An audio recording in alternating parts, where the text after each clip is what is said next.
Hello student, today we are discuss the negation of compound statement. आता बघा याच्यामध्ये आपल्याला काय बघायचं आहे की ज्या कनेक्टिव्हिटीज आहे conjunction, disjunction, implication and biconditional त्याचं निगेशन कशा टाईपचंही आणि त्याची इक्वलन्सी काय आहे हे आपल्याला या पॉईंटमध्ये बघायचं आहे की निगेशन ऑफ कंपाऊंड स्टेटमेंट काय असेल. बघा आता निगेशन ऑफ कंजंक्शन, तर कंजंक्शनसाठी कुठला सिम्बॉल आहे ॲड. म्हणजे आपण जर टू स्टेटमेंट आहे पी आणि क्यू तर त्याचं कंजंक्शन कसं असेल पी अँड क्यू या फॉर्ममध्ये असेल. बरोबर. आता याला आपल्याला काय लावायचं आहे, कंजंक्शनला निगेशन लावायचं आहे. तर इथे आहे P negation of Q is equal to, बघा हा जो सिम्बॉल याच्यावर आपण अप्लाय केलेला आहे तर आपण काय म्हणतो आहे की निगेशन ऑफ पी अँडला काय अँडचं कशात कन्वर्शन झालं ऑर मध्ये आणि परत त्याला काय लिहिलं क्यूला निगेशन लावलं. म्हणजेच काय लिहिते की negation of P conjunction Q is equal to negation of P or negation of Q या फॉर्ममध्ये आपल्याला याला राईट करता येईल. ठीक आहे. हा झाला first negation of conjunction. Second negation of disjunction. Negation of disjunction मध्ये निगेशन ऑफ पी और क्यू इज इक्वल टू, परत हा निगेशन सिम्बॉल कशावर अप्लाय केलेला आहे, आपण ऑरवर अप्लाय केलेला आहे. ऑर म्हटल्यानंतर सिम्बॉल काय असेल या फॉर्ममध्ये पी और क्यू हा सिम्बॉल अप्लाय केला, त्यामुळे याला इक्वल टू काय म्हणते negation of P and negation of Q या फॉर्ममध्ये याला आपल्याला राईट करता येईल. हे निगेशन ऑफ इम्प्लिकेशन. आता बघा हे जे दोन आहेत फर्स्ट मी तुम्हाला सांगते की निगेशन ऑफ कंजंक्शन आणि निगेशन ऑफ डिसजंक्शन यालाच आणखी काय म्हणताय डी मॉर्गन्स लॉ. याला आणखी आपण काय म्हणू शकतो D Morgan's law. Next negation of implication. इथे बघा हा जो निगेशन आहे इम्प्लिकेशनचा सिम्बॉल तुम्हाला माहित आहे की पी इम्प्लिकेशन क्यू या फॉर्ममध्ये आपण याला इम्प्लिकेशनचा फॉर्म म्हणतो. याला आणखी आपण रीड कसं करतो की पी देन क्यू या फॉर्ममध्ये पण याला आपण रीड करतो. आता निगेशन ऑफ इम्प्लिकेशन म्हटल्यानंतर याला निगेशनचं साईन लावत आहे. Negation of P implication Q is equal to P and negation of Q. याला काय लिहिलं P and negation of Q. Next बघा निगेशन ऑफ बाय कंडिशनल. आता बाय कंडिशनलचा सिम्बॉल कसा असतो त्यालाच काय म्हणतो आपण if and only P if and only Q किंवा पी डबल इम्प्लिकेशन क्यू. आता निगेशन ऑफ बाय कंडिशनलचा सिम्बॉल पहा. निगेशन ऑफ बाय कंडिशनलमध्ये जेव्हा आपण इम्प्लिकेशनला बाय कंडिशनलला जेव्हा निगेशन साईन अप्लाय करतो तिथे काय झालं negation of P is Q is equivalent to P and negation of Q or Q and negation of P या फॉर्म मध्ये आपल्याला याला लिहिता येते.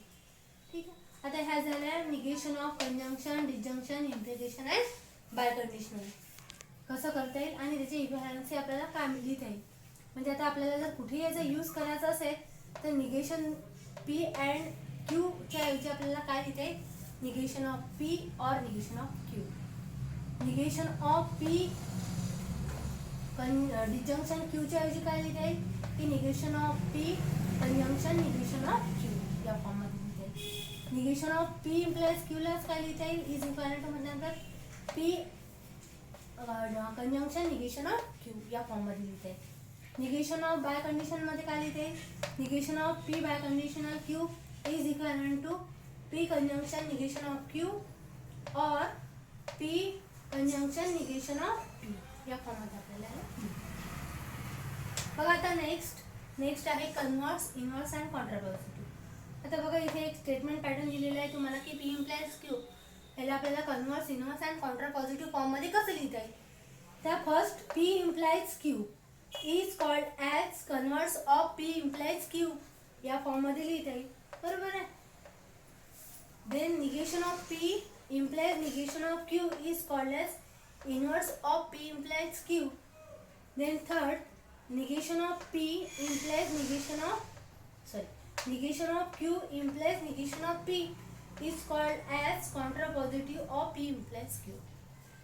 म्हणजे याच्यात तुम्हाला जर P implies Q हे स्टेटमेंट दिलेलं आहे या फॉर्ममध्ये, म्हणजे तुम्हाला P स्टेटमेंट दिलं असेल आणि Q हे अनदर स्टेटमेंट दिले असेल त्याचं इम्प्लिकेशन दिलेलं असेल तर तुम्हाला जर त्याचा कन्व्हर्स लिहायचा असेल तर पहिले पी इम्प्लाइज क्यू, त्याचा जर इन्व्हर्स लिहायचा असेल तर negation of P implies negation of Q येईल, आणि कॉन्ट्रा पॉझिटिव्ह जर लिहायचं असेल तर काय negation of Q implies negation of P, या फॉर्ममध्ये converse, inverse and Contra positive.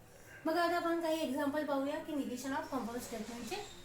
First example आहे मग इथे write the negation of the following. आता आपल्याला हे जे स्टेटमेंट दिलेले आहेत ते पी आणि क्यू फॉर्ममध्ये आहे, त्याचं आपल्याला काय लिहायचं आहे निगेशन. निगेशन कसं असेल आता बघा, हे जे गिव्हन स्टेटमेंट आहे सपोज आहे पी 3 + 3 ग्रेटर लेस दॅन 5, आणि हे नेक्स्ट स्टेटमेंट आहे क्यू पी 5 + 5 = काय दिलेलं नाही, आणि ही जी कनेक्टिव्हिटीज आहे ती काय आहे ऑर. ठीक आहे, बघा आता इथं काय करायचं आपल्याला निगेशन. आता ऑर म्हटल्यानंतर इथे हे स्टेटमेंट कसं राईट करता येईल. ऑर साठी कुठला आहे आपल्याकडे सिम्बॉल, बघा इथे ऑर साठी हा सिम्बॉल आहे बघा, पी ऑर क्यू. आता याचं आपल्याला काय करायचं आहे निगेशन घ्यायचं आहे. सो इज इक्वल टू काय दिलेलं आहे याच्यात बघा, negation of P conjunction negation of Q या फॉर्ममध्ये दिलेलं आहे. आता निगेशन ऑफ फर्स्ट आपल्याला काय करावं लागेल, पी घ्यावं लागेल. निगेशन ऑफ पी काय लिहिते 3 + 3 सॉरी पी काय दिलेलं आहे की 3 + 3 लेस दॅन 5. याचं आपल्याला निगेशन ऑफ पी काय घेता येईल 3 + 3 greater than or equal to 5, कारण ती व्हॅल्यू काय असेल ग्रेटर असेल, अदरवाईज त्याच्या इक्विव्हॅलेंट असेल. पण आपल्याला इथे कुठला सिम्बॉल यूज करावा लागणार आहे greater than or equal to 5. Q बघा, निगेशन ऑफ क्यू काय की 5 + 5 = 9 दिलेलं आहे. निगेशन म्हणताय बरोबर इज इक्वल टू जर कशात होऊन जाईल conversion is not equal to, म्हणून इथे काय इज नॉट इक्वल टू. हे झाले निगेशन ऑफ पी आणि निगेशन ऑफ क्यू. आता आपल्याला ते कुठल्या फॉर्ममध्ये लिहायचं आहे, या फॉर्ममध्ये लिहायचं आहे. म्हणून आता अँडचा सिम्बॉल कशामध्ये चेंज होऊन जाईल, ऑरचा सिम्बॉल कशामध्ये चेंज होऊन जाईल ऑरमध्ये, बरोबर आहे. म्हणून मग इथे जे निगेशन त्याचं त्या होईल ते येईल 3 + 3 is greater than equal to 5 and 5 + 5 is not equal to 9. This is the negation of following statement. कदाचित तुम्हाला लक्षात आलंच असेल. आणखी एक्झाम्पल बघूया म्हणजे आणखी तुम्हाला लक्षात येईल. बघा नेक्स्ट आहे all natural numbers are identical. आता जिथे ऑल असते तर आपण ऑलच्या ऐवजी काय वापरतो निगेशन मध्ये सम वापरतो. म्हणून या ऑलला आपण काय लिहू some natural numbers are not identical. आता निगेशन म्हटल्यानंतर काय वर्ड नॉट, बरोबर आहे. म्हणून समला ऑलला सम केलं, some natural numbers are not identical. Next example बघा, some students of class 10 are 16 years old. ठीक आहे, सम स्टुडंट आहे, समला आपण ऑल म्हणतो पण इथे तसं करता येणार नाही. इथे काय म्हणता येईल आपल्याला, इथे म्हणावं लागेल no student of class 10 is not. आता नॉट शब्द यूज केला असता पण आधीच आपण काय यूज केलेला आहे नो, म्हणून मग इथे म्हणता येईल no student of class 10 is 16 years old. हे झालं नेक्स्ट. म्हणजे आपण नॉटच्या ऐवजी काय यूज केलंय नो यूज केलेला आहे. आता बघा हा जो सिम्बॉल आहे हा कशाचा आहे देअर एक्झिस्ट. आता देअर एक्झिस्टच्या ऐवजी आपण काय यूज करतो निगेशन मध्ये फॉर ऑल, म्हणून मग इथे कुठला सिम्बॉल येईल फॉर ऑल या टाइपचा. n belongs to natural number such that बघा इथे काय दिलेलं आहे n + 8 ग्रेटर दॅन दिलेलं आहे. आता ग्रेटरच्या अपोजिट किंवा निगेशन काय येईल त्याचं लेस, पण त्याचे तो इक्विव्हॅलेंट पण असू शकतो. म्हणून काय n + 8 is less than or equal to 11 या फॉर्ममध्ये. आता बघा next example, for all x belongs to natural number 2x + 1 is odd. परत इथे कुठला सिम्बॉल आलेला आहे, इथे फॉर ऑल हा सिम्बॉल आलेला आहे. मी काय म्हटलं जर देअर एक्झिस्ट असेल तर त्याच्यावरती आपण फॉर ऑल वापरतो, आता जर फॉर ऑल आलेलं आहे तर त्याच्यावरती आपल्याला काय यूज करावं लागेल, देअर एक्झिस्ट.